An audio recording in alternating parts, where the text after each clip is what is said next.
د پکتیکا ولایت میرمنې وایي چې که یې تصویر اخیستل کیږي د ولسمشرۍ په ټاکنو کې برخه نه اخلي. دوی زیاته کړه غواړي د هیواد په ټولو ملي مسایلو کې په پراخه کچه برخه واخلي، خو په یو شمېر سیمو کې کلتوري دودونو ته په کتو ښځې نه غواړي د رای ورکولو پر مهال یې تصویر واخیستل شي. دغه پکتیکاوالې میرمنې همدارنګه وایي چې پر خپلو پیژندپاڼو یې سټیکرونه لګولي او غواړي چې د خوښې وړ نومان ته رایه وکاروي، خو په دې شرط چې عکس به یې نه اخیستل کیږي. سټیکر هم لګولی دی او ثبتنام هم کړی، خو موږ خپل د زړه د هغه ته هغه ورکوو، رایه ورکوو، خو په شرط یې چې زموږ عکسونه وانخیستل شي. موږ نه غواړو چې زموږ عکس واخیستل شي. رایه ورکوو، عکس نه نسو ورکولی. رایه ورکوو، تذکرې مې سټیکر دی، خو موږ عکس نه ورکوو، اوس له موږ چې عکس واخلي. د پکتیکا ولایت د ښځو چارو رئیسه بیبي هوا خوشیوال وایي پکتیکا یو له هغو ولایتونو څخه دی چې د وګړو د پوهې کچه یې ټیټه ده او لا هم د یو شمېر کلتوري دودونو له امله ښځو ته ان له کور د راوتلو اجازه نه ورکول کیږي.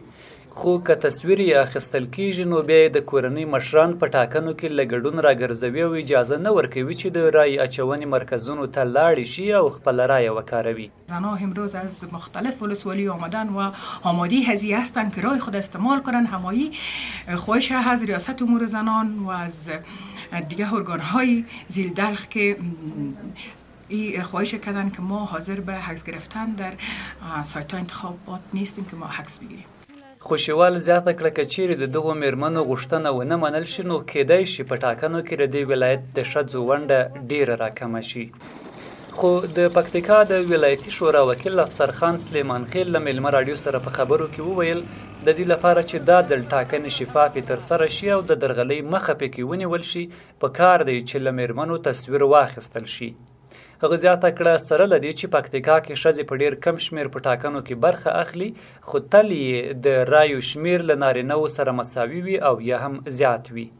د افسر خان په خبره چې که ولس غواړي چې په ټاکنو کې د درغلۍ مخه ونیول شي نو دا یې ښه لاره ده چې له هر نارینه او ښځینه رایه کاروونکي عکس واخیستل شي. عکس ډېر ضرور ده د زنانو لپاره او حتمي ده که چېرته عکس نه یې پکې بیا موږ ډېر انتخابات دلته ډېرې تجربې دلته پکې لرو، بیا به حتما دلته هغه پکې کېږي، درغلۍ پکې کېږي او هېڅ به بیا درغلیو پاتې نه شي. په ورته مهال د پکتیکا ولایت د ټاکنو خپلواک کمیسیون ولایتي دفتر مسؤل هارون باور وایي چې د دغو میرمنو ستونزه به تر مرکزي ادارې رسوي، نور به هغوی په دې اړه نهایي پریکړه کوي.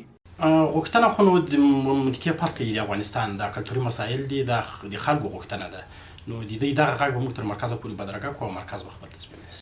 د یادونې وړ دی چې د پکتیکا ترڅنګ د هیواد په یو شمېر نورو ولایتونو کې هم میرمنو په ټاکنو کې د رای کارولو پر مهال د تصویر نه اخیستلو غوښتنه کړې، خو د ټاکنو خپلواک کمیسیون بیا وایي چې دغه تصمیم یې په ټاکنو کې د روڼوالي په موخه نیولی دی.